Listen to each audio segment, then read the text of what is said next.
the stage.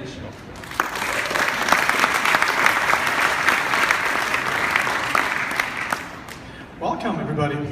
So I'm going to keep it short and sweet. I just wanted to say a few words to help you guys understand why I care about this program.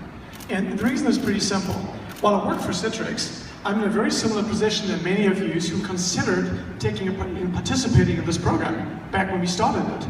And hopefully some of you who might consider participating next year. Because at the end of the day, I have nothing to do with facilitating this program. I can't take any credit for any of this. All I did was provide the funding. And I really didn't do anything else. Just like many of you might when you consider joining a program like this last year. So I just wanted to talk for a minute about why did I make that decision? Why was I willing to spend the money on a program like this? And at the end of the day, it's pretty simple. I'm a big fan of Professor Bernd Bernd Christiansen, and I have one of his favorite quotes. It goes something like this. There's a lot of statistical evidence that innovation is almost a random process. So what that means is, the only way to successfully innovate is to place a lot of small bets. Don't place big bets, don't bet your company, place a lot of small bets. That's the way to go about it.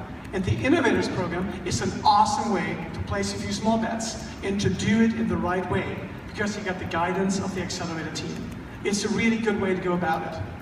But to tell you the truth, while I love the upside of having small bets, that's not why I signed up. I signed up for a very simple reason, and that is I fundamentally believe that innovation is a team sport.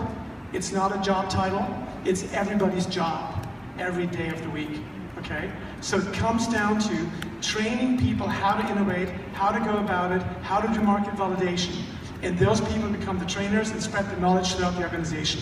That's what I signed up for. And if any of these teams have an idea, it becomes a home run, awesome, but that's all upside, okay?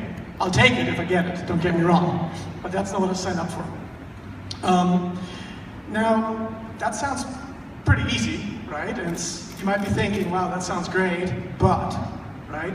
Because when you sit there, let's say next year, you're considering to participate in this program, and somebody tells you, hey, you know what, it's going to cost some money, you'll probably have a lot of buts that say, hey, but we're already doing a lot of innovation. Why do we need another program? Well, I'll tell you why. I'm sure many of you people participate in hackathons, right? Driving engineering-driven innovation. I'm sure you guys have other programs that are designed to make sure that your employees and your colleagues try to change the world by doing something innovative. And so do we, by the way. We do a lot of interesting stuff. And we have quite a few programs. To give you an example, one of them we're just experimenting with is a thing called the Red Box program, where we just ask employees, it's a test, okay? We just ask employees to pick up a box if they have an idea, and there's a bunch of useful stuff in there, including $1,000. So if you have an idea, just go for it, maybe take 20 customers for lunch. See what happens. Trying to lower the barrier to innovation. Now, all of these programs make sense, but the bottom line is, you've got to drive innovation at every level of the organization, whether it's engineers, whether it's marketing people, whether it's designers. So you need multiple programs to do it. And the Innovators program is yet another program that should be part of the innovation toolchain. Another part we heard is, this program is costly. Yeah, it's costly. You know what else is costly? A Tesla is pretty costly. Anybody in here buy a Tesla? Wow. When I practiced that worked out a little bit differently. So look, it's about the value, right? And the value is that at the end of the day, what you're investing in is not one or two teams that go through a program. What you're investing in is raising the innovation IQ of your organization. You're training the trainers. That's what it's all about. The people who graduate from the program, it doesn't matter whether they continue on their journey, whether they go back to their day jobs or they switch into different roles. You will equip them with the tools they need to do it again and again and again, right? And that's what it's all about. That's the core value of the program. I've heard some people say, but it's so disruptive. We're going to take people and move them out of their roles, and they're going to do something different for 3 months. That's super disruptive to a business. So I'm going to answer that for my organization. We're a business unit with 2,500 people, okay? If we have 12 people in the program, any flu takes out more people, okay, than the Innovators program. If your organization can't survive, if a bunch of people step out for a few weeks, you have bigger issues than that, okay? So that's not a reason not to do it either. I've heard some people say, you really can't do much in 3 months. Well, I challenge you. I'm sure the presentations later will teach you differently. Plus, that's the purpose of the program. You can get a lot of stuff done in 3 months if you focus on the right things, such as market validation. So, hold on to that thought and enjoy the presentations later. Another but we heard is, yeah, but if I take my people and I put them in the program and I'll mingle them up with all of these other companies, I put my talent at risk. Well, look, your talent is already at risk. So is mine, by the way. We live in a beautiful city, right? With an amazing environment, has beautiful beaches, and a surprising number of opportunities.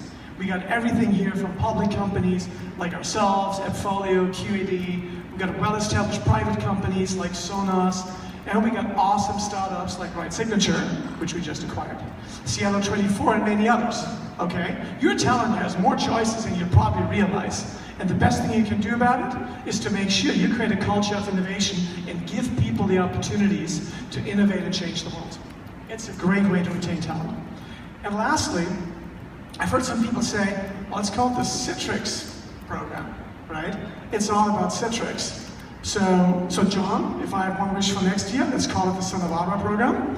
And it's not about Citrix, it's about Santa Barbara, right? All of us, every single one of our companies, right, need a healthy ecosystem to be able to retain talent, to attract talent to Santa Barbara.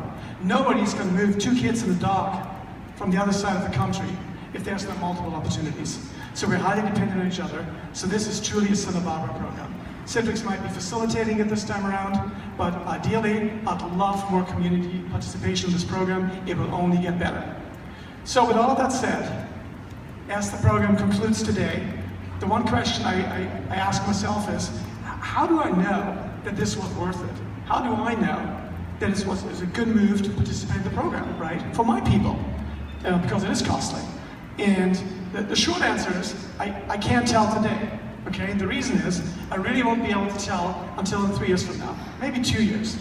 Because this time around, when we asked for applications to join the program, we got, I don't know, 8, 9, 10 applications. If this program is successful, and my premise holds that the idea of innovation, market validation spreads throughout the organization, the next time we ask for application, I expect to get 50, 60, 70 applications. That's all I know, okay? That's my metric.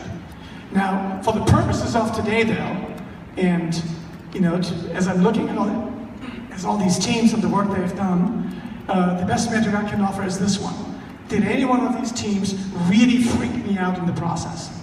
Did anybody really make me nervous? And the answer is yes, okay? Because one day I come to the office and I open up my email, and there's an email, and one of the teams is asking me, can I legally sign for Citrix, on behalf of Citrix, a deal for $30,000? And I was like, holy shit, they're doing something right. And no, you can't. Let's be clear about that. You cannot. We got lawyers for that. So with that being said, thank you to everybody who participated in the program, right? Whether you were a sponsor, you participated in the program, you let your people go for a little while. We truly appreciate it. I got a peek in every now and then. It was an awesome program, and I truly look forward to the presentations. Thank you very much.